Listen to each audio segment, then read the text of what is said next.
ब्रह्मचर्य है, इसके 8 गलतियां होती हैं जिनसे ब्रह्मचर्य क्षीण हो जाता है। पहला, परस्पर दर्शन काम भाव से। स्त्री पुरुष का परस्पर दर्शन, आपने और कोई क्रिया नहीं हुई, केवल आपने काम भाव से युक्त होकर पुरुष को देख लिया या पुरुष स्त्री साधक को देख लिया, बस गंभीरता पूर्वक अंदर वासना पूर्वक आपने देख लिया। अब आपका ब्रह्मचर्य टिक नहीं सकता, किसी भी तरह से क्षीण हो जाएगा, आपको पता भी नहीं चलेगा। ये 8 प्रकार की गलतियों को सुधार कर लिया जाए तो पूर्ण ब्रह्मचर्य का अनुभव होने लगेगा। कभी भी किसी माता बहन की तरफ दृष्टि जाए, तत्काल उनमें भगवती का भाव करते हुए, जगदम्बा का भाव करते हुए, या श्री जी की सहचरियों का भाव करते हुए, या अपनी बहन का भाव करते हुए। हाँ, अपनी बहन में कहीं गलती भावना थोड़ी आती है, अपनी माँ में कहीं गलत भावना थोड़ी आती है, अपनी बेटी में कहीं गलत भावना थोड़ी आती है। ऐसे सद्भाव रखिए, कोशिश कीजिए कि उनके मस्तक और केशों पर, नेत्रों पर दृष्टि न जाए, चरणों पर दृष्टि रहे।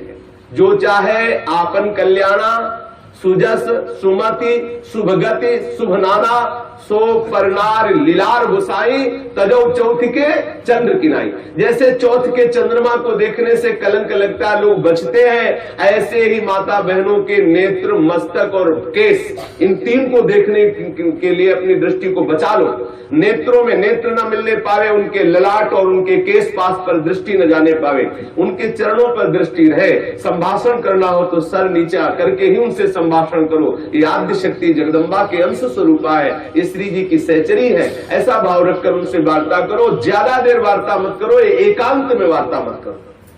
जहां दर्शन हो तत्काल नेत्र हटा लो। अगर दर्शन होते ही आपने काम भाव से उनको देख लिया तो फिर आप ब्रह्मचर्य नहीं रह सकते, या वो ब्रह्मचर्य नहीं रह सकती जिसने पुरुष को काम भाव से देख लिया। पहली गलती। दूसरा है स्पर्श करना, किसी भी बहाने से परस्पर स्पर्श करना, किसी भी अंग का स्पर्श करना। हम भले प्रकट नहीं कर रहे हैं अपनी वासना, लेकिन किसी भी बहाने से पुरुष या स्त्री के शरीर का स्पर्श करना परस्पर विपरीत भावना से, ये दूसरा लक्षण।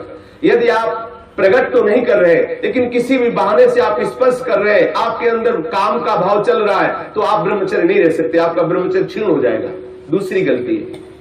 तीसरी गलती, केल विलास क्रीड़ा को देखना। किसी भी जीव के केल विलास क्रीड़ा को देखने से अपने मन में वैसी भावुकता प्रकट हो जाती है और हम ब्रह्मचर्य खो बैठते हैं। चौथी बात, परस्पर बैठ करके एक दूसरे के रूप का गान करना। आप बड़ी सुंदर हो, या आप बड़े सुंदर हो, आपकी बहुत याद आती है, या वो बहुत सुंदर है, वो हमको बहुत चाहती है, वो हमको बहुत चाहते हैं। ऐसी परस्पर में वार्ता करना या एकांत में उसके गुण कीर्तन करने से ब्रह्मचर्य का नाश हो जाता है। पांचों, एकांत में बैठ करके भाषण करना। एकांत में बैठकर कभी भी साधक को ऐसी गलती कभी नहीं करनी, भले वो भागवती उपदेश क्यों ना हो।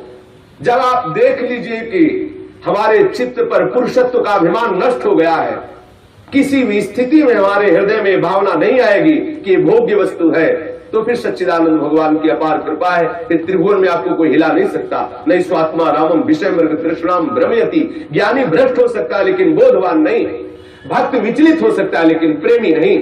जो प्रेम से युक्त हो चुका है, जो बोध संपन्न महापुरुष है, क्योंकि जब सर्वत्र सच्चिदानंद में भगवान श्री कृष्ण दिख रहे तो कौन किसको भ्रष्ट कर सकता है। जब तक स्त्री पुरुष का अहम है तभी तक ऐसी भावना का जो भयावह स्वरूप है उससे बचना चाहिए, तभी तक ऐसी भावना हमारे हृदय में हावी होती है। इसलिए साधक को कभी भी एकांत में, स्त्री शरीर साधक को कभी भी पुरुष शरीर साधक से एकांत में कभी भी भाषण नहीं करना चाहिए। अगर करने का अवसर आए तो मैदान में आ जाना चाहिए, खुले में आ जाना चाहिए, जहां सब लोग आपको देख रहे हो, जिससे आपके हृदय में वो गलती नहीं होने पाएगी। यदि आप ऐसा कर रहे, भले भागवती उपदेश ही कर रहे हैं, तो भी आप ब्रह्मचर्य नहीं रह सकते, ऐसा शास्त्र का आदेश है।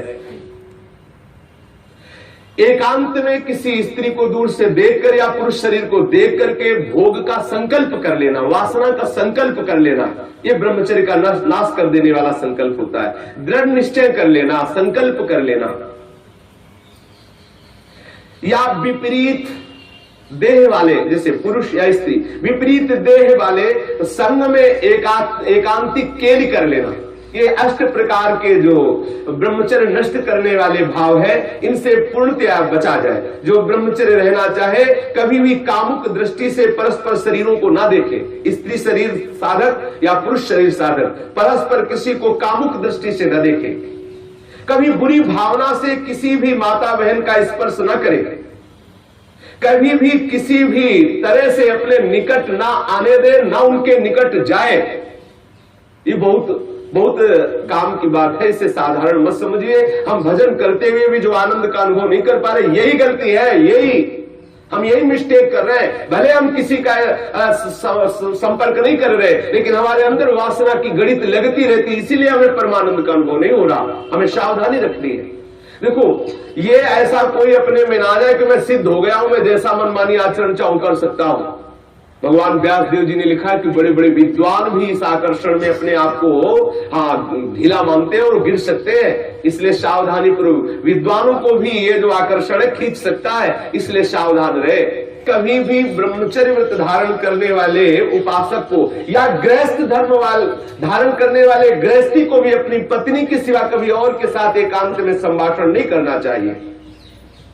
किसी को काम भरी दृष्टि से नहीं देखना चाहिए, किसी के काम भाव से स्पर्श नहीं करना चाहिए, किसी को काम भाव से न समीप आने देना चाहिए, न समीप जाना चाहिए।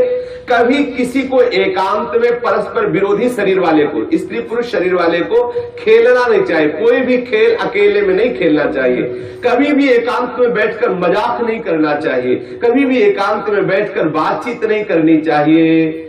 अपने मन को ही आप मित्र और शत्रु समझो। विषयों में लगा हुआ मन शत्रु है और प्रभु के भजन में लगा हुआ मन मित्र है। इसलिए सावधान, कभी भी एकांत में ब्रह्मचर्य व्रत धारण करने वाले को स्त्री का संग कदापि नहीं करना चाहिए, नहीं तो उसके हृदय में वासना जागृत हो ही जाएगी। इसलिए सावधानी रखनी चाहिए। ये जो इन गलतियों का सुधार कर लेता है, वो ब्रह्मचारी पूर्ण रूप से ब्रह्मचर्य रह सकता है। एक बार फिर ध्यान दिया जाए, किसी भी तरह से हम किसी भी माता बहन को या माता बहन किसी भी पुरुष को काम दृष्टि से न देखें। दूसरी बात, किसी बहाने से हम परस्पर स्पर्श ना करें। तीसरी बात, किसी भी तरह से हम उनके साथ कोई क्रीड़ा ना करें, कोई खेल ना खेलें। किसी भी तरह से हम चार लोग बैठ करके उनकी प्रशंसा ना करें जिनके प्रति हमारा मन आकर्षण हो चुका है। कभी भी हम एकांत में संभाषण न करें, एकांत में संलाप न करें। कभी भी हम विषयों का संकल्प न कर बैठे, विषय भोग का संकल्प न कर बैठे। इस तरह से हम अपनी इन 8 क्रियाओं से निवृत्त रहें। बुरी भावना से देखना, बुरी भावना से स्पर्श करना, बुरी भावना से निकट जाना या निकट आने देना, ये नहीं होना। बुरी भावना के साथ अंदर से भावना बुरा रखते हुए खेल खेलना, मजाक करना, बातचीत करना, इस तरह से अपने मन को हम विषयों से बचा सकते हैं। अगर इन 8 क्रियाओं से बचा ले गए तो हम ब्रह्मचर्य रह सकते हैं। यदि आप ब्रह्मचारी होना चाहते हैं तो आप अपने मन को शुद्ध रखिए। आप अपने हृदय को कभी खाली मत छोड़िए। हृदय खाली रहेगा, मन अशुद्ध रहेगा तो शरीर में ब्रह्मचर्य रह नहीं सकते। और जिसका हृदय और शरीर और मन तीनों अशुद्ध है, वो कभी भजन नहीं कर सकता। इसलिए सावधान। आज तो और बहुत बुरी दशा हो रही है, भक्ति के नाम पर वासना का पोषण करते हैं। भक्ति के नाम पर हम सखी तुम सखा, ये समझ जाने कौन सा नाटक। भगवान कैसे कैसे प्रपंच चल गए हैं, कैसे कैसे प्रपंचिक लोग अपनी वासना की पूर्ति के लिए भक्ति का आडंबर कर रहे हैं। भक्ति को हंसी मजाक समझा जा रहा है। राधा कृष्ण की इस महाप्रेममयी लीलाओं को कैसे किस भावना से घसीटा जा रहा है। बहुत दुर्गति होगी, बहुत सावधान। वो देख रहा है जो सबको देख ले। अरे कोई देखे न देखे, तुम तो देख ही रहे हो ना, तुम्ही को वहां बोलना पड़ेगा, वहां तुम छुपा नहीं सकते। सर्वशक्तिमान भगवान तुम्हारे अंदर बैठे देख रहा है। भजन करना चाहते हो, भगवत प्रेम प्राप्त करना चाहते हो तो ब्रह्मचर्य पर पूर्ण दृष्टि रखो।